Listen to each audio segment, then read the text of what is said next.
Hey guys, Greg Getter here, and today I want to talk about my new job. If you notice on LinkedIn, it now says that I am a product manager at a company called Yodo One based in Beijing, China. So I wanted to talk a little bit about that, what a product manager actually is, and then probably the biggest question in your mind, which is what is going on with this guy's company, Bedtime Bulb, that he founded.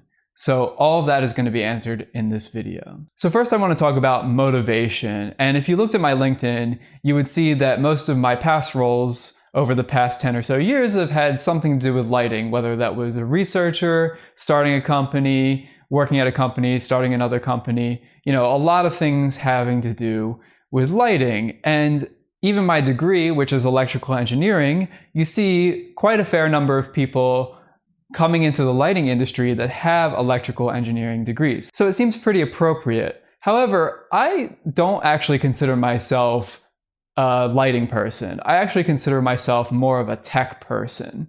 And, I've really wanted to break into the tech industry for a long time.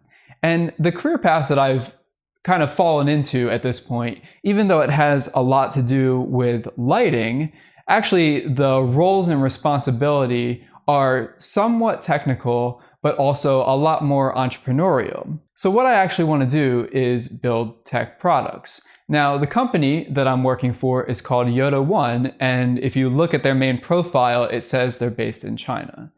While it's true that the company currently employs about 80% of their workforce in China itself, this recent COVID crisis has actually forced the company to really focus on building a remote team. And there are plenty of people that work in the United States, that work in Europe, and various other places. Even the founder, one of the founders, the CEO, is actually currently based in Australia, not in Beijing. So yes, I could see myself moving to Beijing or somewhere else in the future, but for now, it's actually a remote position. Now, what does Yodo One do?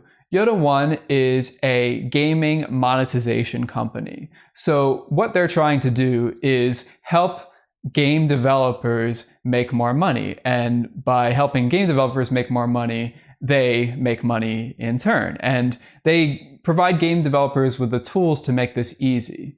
They're also developing a number of internal tools. A lot of this has grown out of needs for scaling the hiring process, or training people about their industry, or even internal communications, especially now that the company is moving to a remote company, and the fact that more than half of the company speaks Chinese as a main language, and a lot of people speak English. For me, I don't really speak any Chinese. I would like to learn it, and maybe this is my kick in the butt to do so, but most of my communications for now will be in English. So what is a product manager? This is largely a role that was developed within the tech industry, so it's not really something you might be familiar with if you're not in tech. However, it is getting more common outside of tech.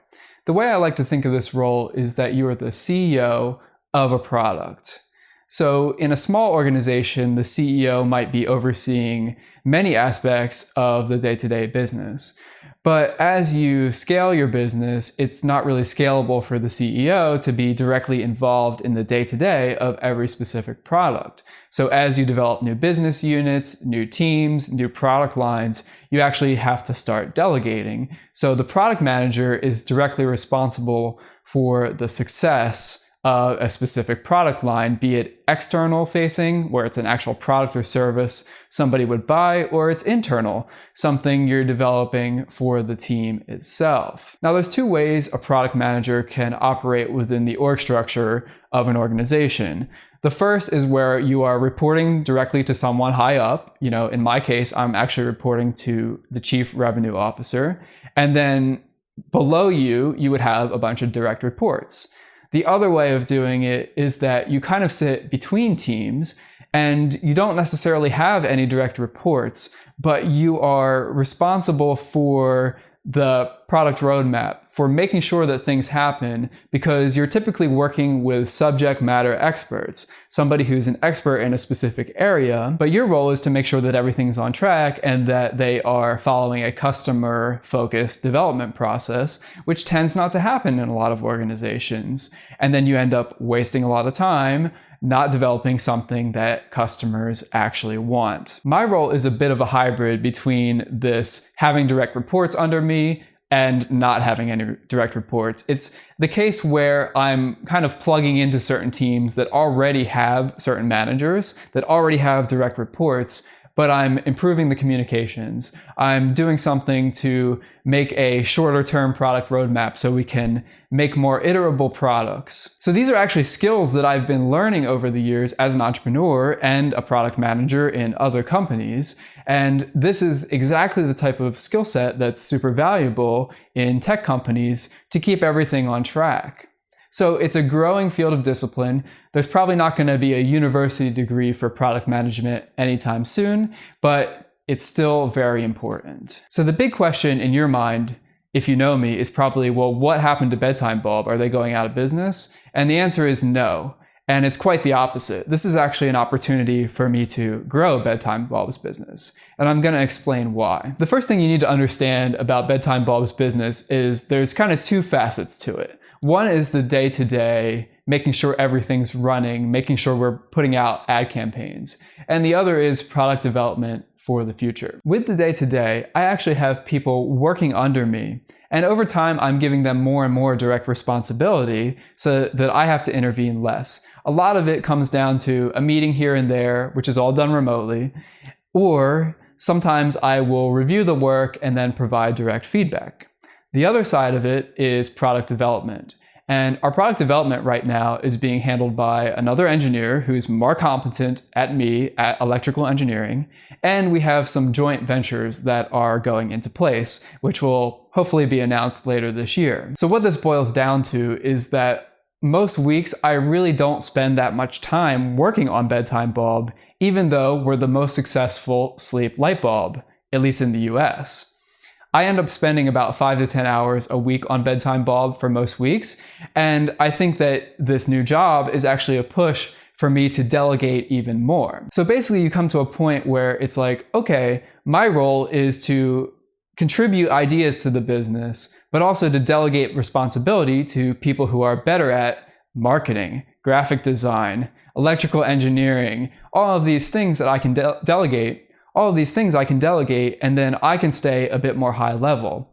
And then it comes to the point where, oh, well, I just need to assign work and then wait for the work to come back and approve it. And we're even looking at changing some of those workflows where if a specific employee has proved themselves well enough, well, I don't really even have to review it anymore. I can just check in every once in a while to make sure, things are not blowing up, but otherwise I can trust them to handle things. So it's mostly just making sure everybody's on track, making sure nothing is needed from me, and stepping in where I have to. So to be honest with you about Bedtime Bulb, there's not enough work for me to be doing for 40 hours a week for a full-time work week. It's just something where I can delegate responsibility and get out of there. And you might be wondering about what happened with COVID. Certainly a lot of businesses have really been struggling with COVID. And I have to say, we did take somewhat of a sales hit because people don't have as much disposable income, or at least they're not as confident in their ability to spend on products that are not absolutely necessary. And Bedtime Bulb, I think for a lot of people, is definitely a nice to have product.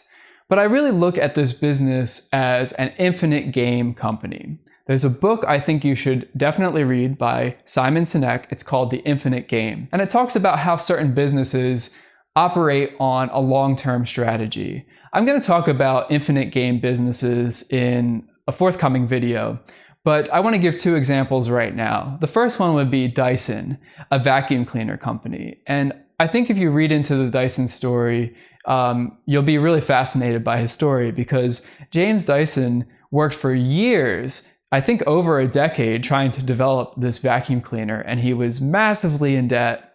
But eventually he stuck through it, And now he's the 100% owner of a multi-billion-dollar enterprise along with his family. He didn't dilute the company. He took the long-term growth approach. And it was definitely hard in the beginning, but he always had that engineering job as a fallback. Another example I want to talk about, which I also consider an infinite game company, is Brompton Bicycles. They make these really cool, tiny folding bicycles that are way more innovative than pretty much any other bike on the market. And the founder of that company took 7 or 8 years to get it off the ground to the point where their production lines were actually stable. And he worked a bunch of odd jobs to get him there. So for me, I see Bedtime Bulb and the products that were coming out, which are really cool, I see this as a long-term play. And then this job, which has an international workforce where I'm connected with people in China and Africa and various parts of Asia, this is a real opportunity to grow my network, so it becomes easier to create new products in the future. I know more people, I have more confidence in my ability to build new things, and I have an inroad in tech. So there's many benefits for me doing this. It's not just about the money, because I can survive on the money that Bedtime Bulb makes for the top selling sleep light bulb. It's mostly about the opportunity for learning, the opportunity for my personal growth, and the long-term opportunity to make both my personal growth and Bedtime Bulb better than what it is currently. So I'm really excited about this opportunity, and thanks for sticking with me. But I wanted to explain that in video so you kind of hear where I'm coming from without me writing a mountain of text. Instead, you get to listen to me in like an 18-minute video. So thanks a lot, and I hope you have a great day.